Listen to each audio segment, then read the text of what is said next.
24.011 нұсқасының видео шешімін бастаймыз. Әдеттегідей кеттік, бастайық. Бұны уже сіздер барлықтарыңыз оқып шыққан шығарсыздар. Біз сразу шығаруға көше берейік. 16 минут уақытымыз бар, төрттерде айналып шығады. Т бар, N бар. Бір айналымға кеткен уақыт дейді. Бұл не енді 16 минут төрттерде айналып шығады. X деген уақыт бір айналым десек, осы жерден X тапсақ 4 минут деген шығады. 4 минут деген 240 секунд.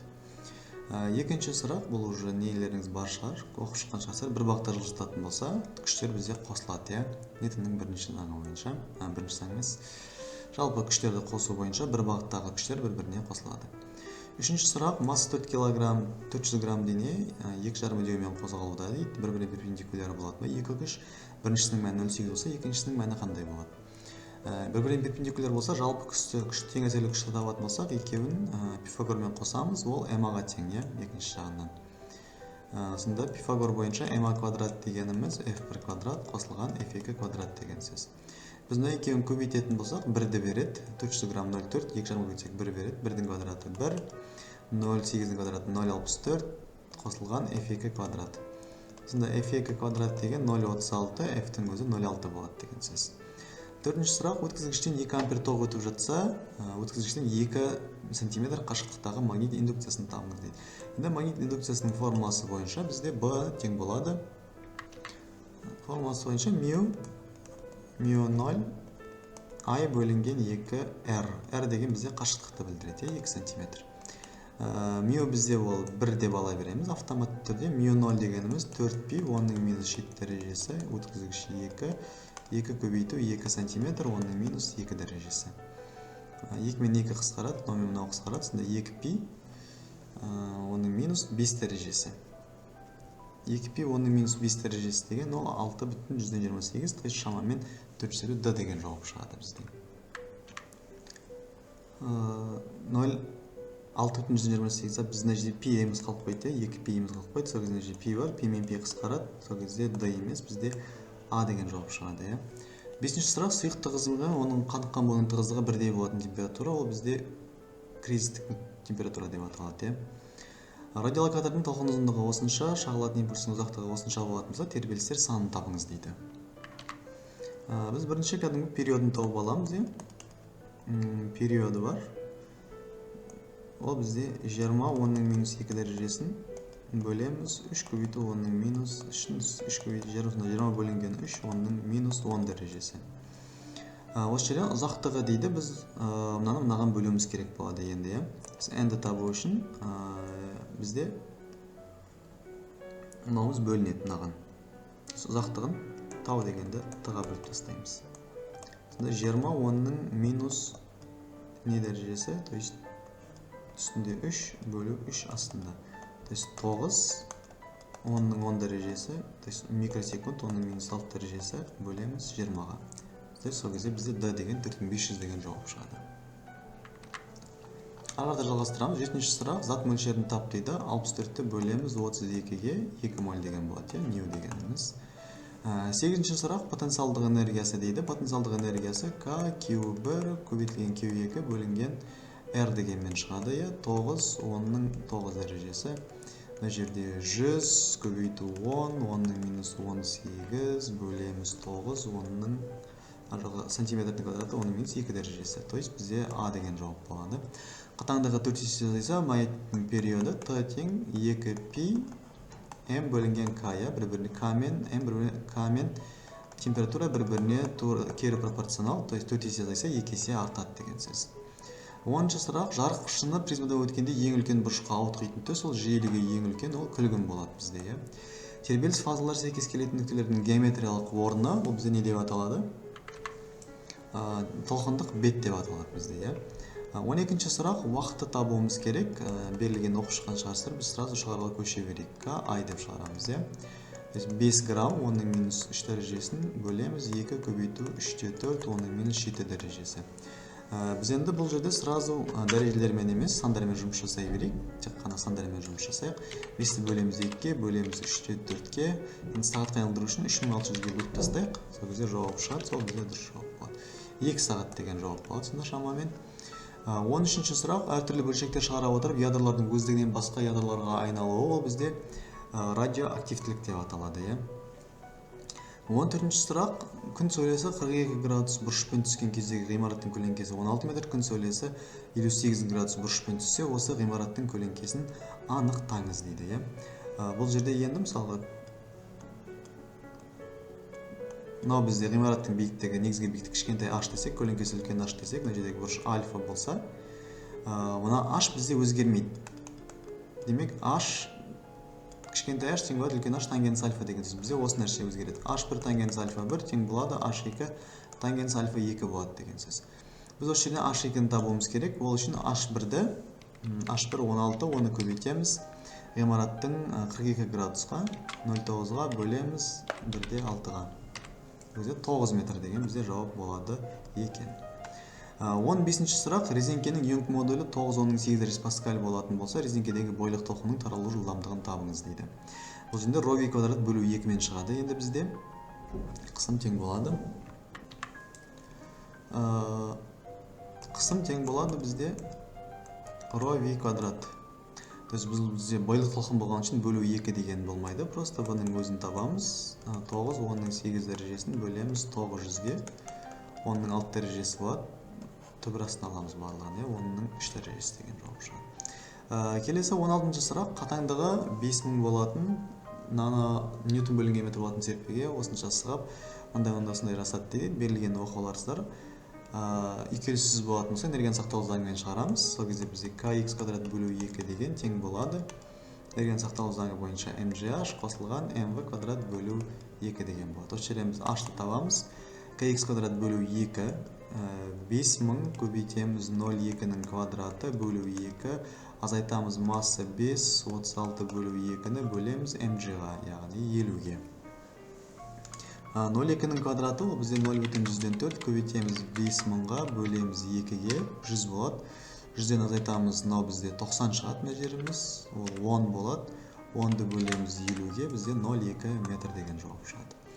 Келесі 17-ші сұрақ. Жабық ыдыста массасы 8 грамм сутек бар дейді. Сутек бізде 2 атомды. Массасы 32 грамм оттек бар дейді. Газ қоспасын, то есть осы кезде бізде бір қоспа болады. Салқындату үшін ішкі энергияның өзгерісі дейді. Дельта U керек. Ол бізде 5 бөлінген 2 нью R дельта Т дегенмен шығарамыз. Ол бізде 3 атомды болады. Су болады, қоспа бізде екеуі араластырған кезде. Енді біз массаларын қосамыз, зат мөлшерін тапқан кезде, 5-те 2-ке бөлеміз 2,5, оны көбейтеміз 40 граммға, оны көбейтеміз 8,31-ге, температураның өзгерісі 28 градус, Кельвин бойынша, Цельсий бойынша дәл осылай. Оны бөлеміз 18-ге. Сол кезде бізде шамамен 1300 деген жауап шығу керек. Енді жауап бізде онда жауап шықпай қалып тұр. Біз қай жерінде қате жібердік, соны бір қайтадан қарап шығайық.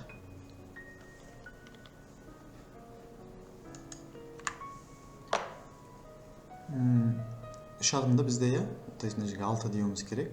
Орнын қойып барлығын есептейтін болсақ, А деген жауап шығады бізде. Арата жалғастырайық. 18-ші сұрақ. Айнымалық тоқ тербелісінің жиілігін 3 есе азайтып, конденсатор пластинаның арақашықтығын 3 есе азайтса, сыйымдылық кедергі қалай өзгереді дейді. XT деген 1 бөлінген омега көбейтілген С деген. Енді жиілік 3 есе азаятын болса, мынаны енді форманы ашатын болсақ, омега деген ол бізде 2π нью, ал мынау бізде эпсилон 0 S бөлінген D деген. Жиілік 3 есе азаят, мынау 3 есе азаят, екеуі бір-бірін жоятта бізде мынау 18-де өзгермейді деген жауап шығады. 19-ші сұрақ. Жиілігі берілген, шығу жұмысы берілген, максимал жылдамдығын тап дейді. То есть бізде ол келген түстеген энергия А шығу қосылған ЕК деген. Осы жерден ЕК деген МВ квадрат бөлу 2. Сонда біз В-ны табу үшін не істейміз? Энергиядан А шығуды алып тастаймыз, оны 2-ке көбейтеміз да, М-ға бөлеміз, және общий түбірастын аламыз. Себебі ЕК деген бізде ол МВ квадрат бөлу 2 дегенді білдіреді. Енді орнына қояйық. 2 энергиямыз 1,7, то есть H нью, H-ты ньюға көбейтеміз, 1,7-ге тең болады осындай. Оны минус 19, оны біз электрон вольтқа айналдыратын болсақ, 1,6-ға бөлеміз, 1,6-ға. Одан азайтамыз шығу жұмысын 4,5. қайтадан электрон жолға айналдыратын болсақ 1/6-ға көбейтеміз. 1/6-ға көбейткеннен кейін оны 2-ге көбейтеміз тағы да, и оны бөлеміз массаға, электронның массасы 9,1. И осының барлығын түбір астынан шығарамыз. Түбір астынан шығарған кезде 0,9 деген шығады. 10-ның 6 дәрежесі. 0,9 10-ның 6 дәрежесі, немесе біз оны 1 10-ның 6 дәрежесі десек болады. 20-шы сұрақ, салыстырмалы жеме жыныстық жылдамдығы осындай дейді. 10 жыл өтсе жерде өтетін уақыт. Жерде өтетін уақытты біз табуымыз керек. Тау десек болады. Тау 0, мына жерде 1 бөлінген v квадрат, c квадрат бөлінген түбір астында, иә. 10-ды бөлеміз, түбір астында 1 минус v квадрат бөлінген c квадрат. Біз былай істесек болады, 0,6 c болатын болса, сразу мына жерден 0,8 шығады деп айтсақ болады. Егер 0,8 c болса, 0,6 шығады десек болады. Бұл бізде 12,5, яғни А деген жауап шығады. 21-ші сұрақ, әсер ету қашықтығын тап дейді. 1 секундта осынша импульс шығаратын болса, бұл бізде жиілігі осындай, иә. Қашықтығын табуымыз керек. Ол бізде c бөлу 2, иә. c бөлу 2. 1 секундта бұлай болатын болса, 2 бізде нью деген болады бізде, иә, мына жерде. То есть 3 10-ның 8 дәрежесін бөлеміз 5000-ға, 5 10-ның 3 дәрежесіне. Сол кезде бізде мына жерде 0,6 10-ның 5 дәрежесі деген шығады, 60 километр деген шығады, иә. Еще бізде 2 бар, то есть 2-сі бар, 2-ге бөлеміз, 60 емес, 30 километр деген жауап шығады, иә. 22 бір молекуланың массасын табуымыз керек. Сутегі молекуланың массасы, мольдік массасы бар. То есть массаны табу үшін мольдік массаны Na-ға көбейтеміз, иә. Осы екеуін көбейтетін болсақ, бізде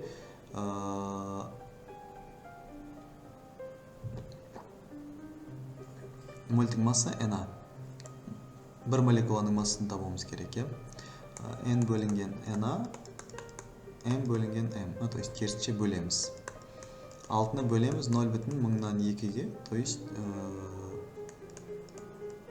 3/3 10-ның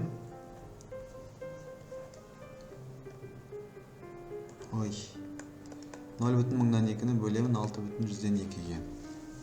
То есть 2-ні 6,2-ге бөлеміз, сол кезде 3/3 10-ның мен 27 дәрежесі деген жауап шығады. Келесі сұрақ, 23-ші сұрақ. А нүктесінде электр өрісінің потенциалы 400 вольт, Б нүктесінде 100, 3 милликулон зарядты тасымалдау үшін атқаратын жұмыс, ол бізде Q дельта фи деген болады, иә. То есть 3 10-ның минус 3 дәрежесін көбейтем, екеуінің айырмасы 300-ге. Сол кезде бізде 0,9 деген жауап шығады екен. Ары қарата жалғастырайық. 24-ші есеп. Математика маятниктің ұзындығы 4 метр болса, математик маятниктің тербеліс периодын табың дейді. Тербеліс периоды 2π 4 бөлінген 10, иә. Осы жерден есептейміз. L бөлінген G, яғни формуласы бізде, иә. Екеуін 2 бөлінген бізде 5 деген болады, иә. 2-ні 5-ке бөлін 0,4, 0,4 түбір астынан шығарамыз. И оны көбейтеміз 6,128-ге, иә. Сол кезде бізде шамамен 4 секунд дейтін жауап шығады. 25-ші сұрақ, дисперсиямен түсіндірілетін құбылыс. Дисперсиямен түсіндірілетін құбылыс, ол бізде кемпір қосақтың пайда болуы, иә. Дисперсия деген ол әртүрлі жиілікке байланысты, жарықтың сынуына байланысты, то есть түрлі түстерге жіктелуі жарықтың. Келесі трансформаторға байланысты не берілген, бұны оқып шыққан шығарсыздар. Трансформатордың типі қандай? Бұл бізде N бізде бірінші реттік орам 80, екінші орам бізде 1280 дейді. То есть бізде жоғарылатқыш, жоқ, жоғарылатқыш емес, төмендеткіш. Себебі бізде N1-дің N2-ге қатынасы бізде бірден төмен сан шығады, бірден кіші сан шығады. 27-ші сұрақ, трансформация коэффициенті дейді. Біз 80-ді бөлеміз 1280-ге, 80 бөлінген 1280 бізде болады 6,125, оның минус 2 дәрежесі деген С деген жауап шығады. 28 екінші реттік орамының кернеуін тап дейді. Значит, бізде 80 бөлінген 1280 дейміз. Тең болады 120 бөлінген U2. U2 дегеніміз, сол кезде бізде қанша шығады? 120-ны көбейтеміз 1280-ге бөлеміз 80-ге. 1920, яғни жауап Е болады. 29-ші сұрақ келесі. Бірінші реттік орамдағы тоқ күшінің мәні дейді. Екінші реттік орамда тоқ күші 0,25 болатын болса, енді бізде пәктің формуласы бар. Пәкін формуласы бойынша А2 У2 бөлінген I1 U1 деген формула бар, иә. Осы жерден бізде I1-ді табуымыз керек. Екінші реттік бізде 0,25 дейді. 0,25 1290 1280 болды, по-моему, 1280 ба? 1920 болды. U2 бізде 1920 болды. Мұна жақта бірінші реттігінде бізде 120-ға тең кернеуіміз. И пәк 0,95. Сосын есептеуіміз керек. 0,25 көбейтеміз 1920, бөлеміз 120 и бөлеміз 0,95-ке. Сол кезде бізде 4-2 деген шамамен жауап шығады. Осыншы сұрақ, екінші реттік ораманың қысқыштарындағы кернеу 1900 вольт болса, екінші реттік ораманың кедергісі қандай? 1920 тең болады дейміз. Бізде 1900 қосылған IR болады бізде, иә. То есть IR-дің өзі бізде 20-ға тең. R-ді табамыз, 20-ны бөлеміз 0,25-ке, то есть 4-ке бөлеміз, бізде 80 Ом деген жауап шығады екен. 31-ші сұрақ, бір қалыпты 15 метр секунд, 54 км сағат деген 4 секундта жүрген жолы 60 метр болады. 0,106 км деген жауап шығады. 32-ші сұрақ, бұрыштық жылдамдығы мен сызықтық жылдамдығы керек, омега керек. Омега дегеніміз 2π нью, иә. То есть 0,5 пи деген болады жауап, иә, радиан көбейтілген секунд. Сызықтық жылдамдығы осыны мен радиусқа көбейтем. В-ны табу үшін сызықтық жылдамдық омеганы R-ға көбейтем. Мынаны 0,4-ке көбейтем. Сол кезде 0,5 пиді көбейтем 0,4-ке, 0,2 пи метр секунд деген жауап шығады екен. 33. Масса 2 килограммен еркін құлауда дененің салмағы, дене құлау барысында салмағы бізде 0 болады, иә.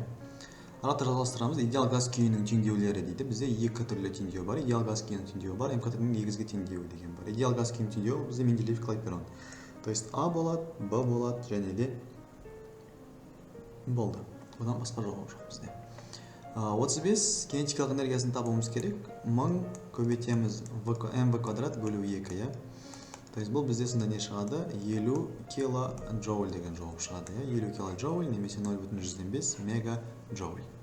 36-шы сұрақ, кедергісі 9 Ом, ішкі кедергісі 1 Ом, электрозорғыш 12 вольт болатын болса, тізбектегі тоқ күшін тап дейді. Ол бізде тоқ тізбек үшін Ом заңы эпсилон бөлінген R плюс R, иә. То есть 1 бөлінген 9. Сол кезде 1,2 ампер деген шығады. Резистордағы және ішкі кедергідегі кернеуді анықтаңыз дейді. Резистордың кернеуін анықтау үшін мен не істеймін? I-ды R-ға көбейтем, то есть 1,2-ні көбейтем. 9-ға 1,2-ні 9-ға көбейтем, 10,8 болады.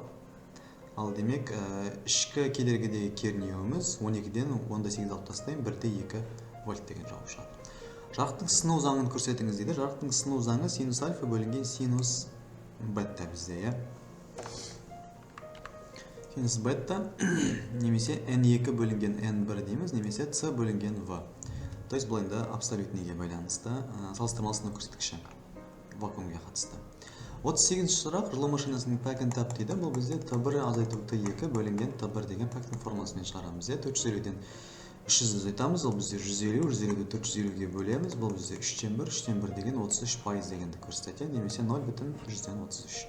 39. Тоқ күшінің әселік мәні 10 ампер болса, амплитудалық мәнін тап дейді. Әселік мәні дегеніміз амплитудалық мәнін бөлеміз Т1 2-ге. То есть максимал мәнін табу үшін амплитудалық мәні немесе максимал мәні Т1 2-ге көбейтеміз 1/41, то есть 14/1 деген жауап шығады. И ең соңғы сұрақ, 40-шы сұрақ. Амплитудасы 1 см синусоидалы толқынның таралу жылдамдығы 400 метр секунд, ал желіге 50 Гц, толқын көзінен 1 метр қашықтықта орналасқан нүктенің 2,5 миллисекундтан кейінгі радиусын табыңыз дейді. Амплитудасы 1 см синусоидалы дейді. Синус омега Т. Енді бізде осы жерден таралу жылдамдығы бар, жиілігі бар.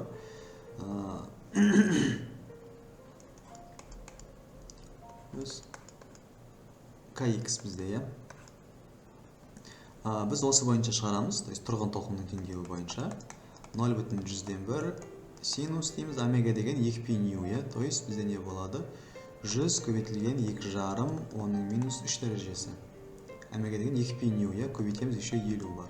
Қосамыз k лямбда, kx, то есть k дегеніміз ол 2π бөлінген лямбда.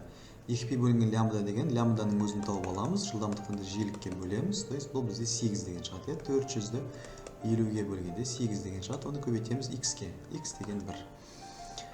Енді 2π new мына жерде пиіміз бар. Осының барлығын есептеуіміз керек. Мынаны есептейік. Мына жерде бізде не болады? 2π new.